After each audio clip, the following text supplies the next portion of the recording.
Hello everyone, how are you? Welcome to our channel Learn with Lahima. Today's వీడియోలో daily use చేసే చిన్న చిన్న English సెంటెన్సెస్ని తెలుసుకుందాం. Video నచ్చినట్లయితే లైక్ చేయండి అండ్ షేర్ చేయండి. మరికొన్ని ఇంట్రెస్టింగ్ వీడియోస్ కోసం నా ఛానల్ని సబ్స్క్రైబ్ చేసుకోండి. ఇంకెందుకు ఆలస్యం, వీడియోలోకి వెళ్ళిపోదాం. Let's go into hour video. మేము నీకు సహాయం చేస్తాము. మేము నీకు సహాయం చేస్తాము అని చెప్పినప్పుడు ఇంగ్లీష్లో we will help you. we will help you. మేము నీకు సహాయం చేస్తాము అని అర్థం. నెక్స్ట్ వన్ ఈజ్ నన్ను ఎందుకు ఆట పట్టిస్తున్నారు. నన్ను ఎందుకు ఆట పట్టిస్తున్నారు అని చెప్పినప్పుడు ఇంగ్లీష్లో why are you teasing me. Why are you teasing me. నన్ను ఎందుకు ఆట పట్టిస్తున్నారు అని అర్థం. నెక్స్ట్ వన్ ఈజ్ వాళ్ళు నన్ను ఆట పట్టిస్తున్నారు. వాళ్ళు నన్ను ఆట పట్టిస్తున్నారు అని చెప్పినప్పుడు they are teasing me. They are teasing me. Okay. Next one is నాకు కోపం తెప్పించకు. నాకు కోపం తెప్పించకండి అంటుంటాం కదా, దీన్ని ఇంగ్లీష్లో don't make me angry. Don't make me angry. నాకు కోపం తెప్పించకు. నెక్స్ట్ వన్ ఈజ్ నా కళ్ళు నన్ను మోసం చేయవు. నా కళ్ళు నన్ను మోసం చేయవు అని చెప్పినప్పుడు ఇంగ్లీష్లో my eyes do not deceive me. My eyes do not deceive me. Next one is అతను తన మాట మీద నిలబడ్డాడు. అతను తన మాట మీద నిలబడ్డాడు అని చెప్పినప్పుడు he stood by his words. He stood by his words. Next one is దీన్ని ఎలా చేయాలో మీకు చూపిస్తాను. దీనిని ఎలా చేయాలో మీకు చూపిస్తాను అని చెప్పినప్పుడు ఇంగ్లీష్లో let me show you how to do it. Let me show you how to do it. Okay. Next one is నన్ను మాట్లాడమని బలవంతం చేయకు. నన్ను మాట్లాడమని బలవంతం చేయకు అని చెప్పినప్పుడు ఇంగ్లీష్లో don't compel me to speak. Don't compel me to speak. Compel అంటే బలవంతం చేయడం. ఓకే. నెక్స్ట్ వన్ ఈజ్ నేను మీ ఇంటిని కనుక్కోలేకపోయాను. నేను మీ ఇంటిని గుర్తించుకోలేకపోయాను అని చెప్పినప్పుడు I can't find your home. I can't find your home. Okay. Next one is నాకు ఊపిరి ఆడటం లేదు.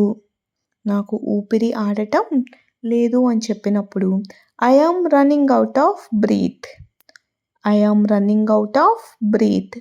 నాకు ఊపిరి ఆడటం లేదు అని అర్థం. నెక్స్ట్ వన్ ఈజ్ నువ్వు చెప్పినట్లు నేను ఎందుకు చేయాలి. నువ్వు చెప్పినట్లు నేను ఎందుకు చేయాలి అని చెప్పినప్పుడు why should I do what you say.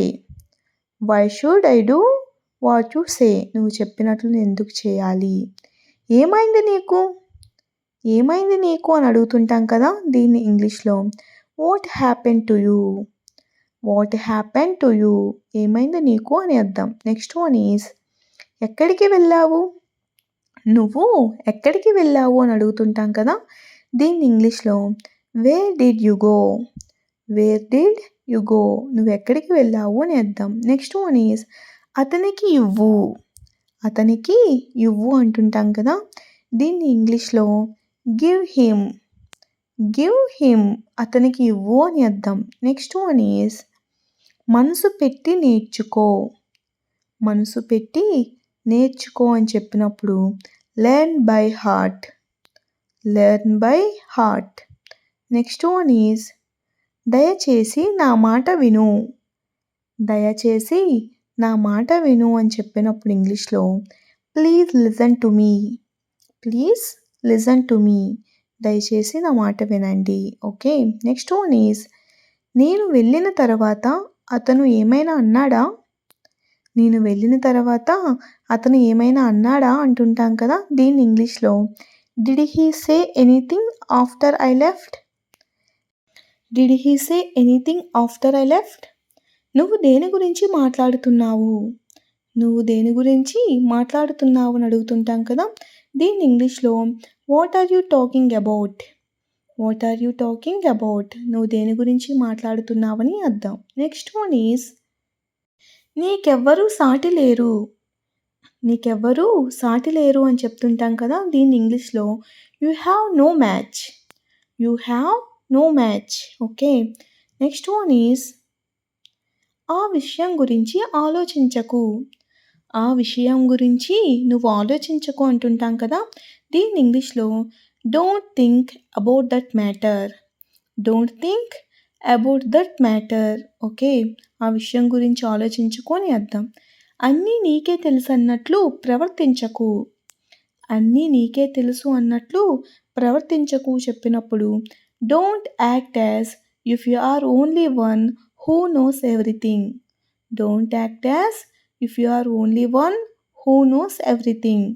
Next one is మీరు పేపర్ని పూర్తి చేసిన తర్వాత నన్ను చదవనివ్వండి. మీరు పేపర్ని పూర్తి చేసిన తర్వాత నన్ను చదవనివ్వండి అని చెప్పినప్పుడు let me read the news paper when you have finished with it. Let me read the news paper when you have finished with it. మీరు పేపర్ని పూర్తి చేసిన తర్వాత నన్ను చదవనివ్వండి అని అర్థం. ఓకే. నెక్స్ట్ వన్ ఈజ్ ఎప్పుడూ స్నేహితులుగా ఉందాం. మనం ఎప్పుడూ కూడా స్నేహితులుగా ఉందాం అంటూ ఉంటాం కదా! దీన్ని ఇంగ్లీష్‌లో let's always be friends.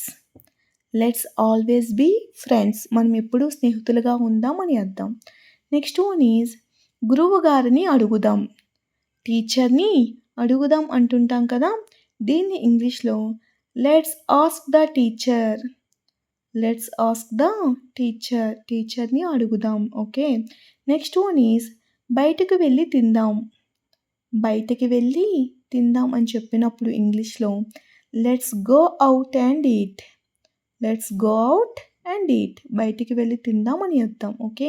Next one is అది సందర్భాన్ని బట్టి ఉంటుంది.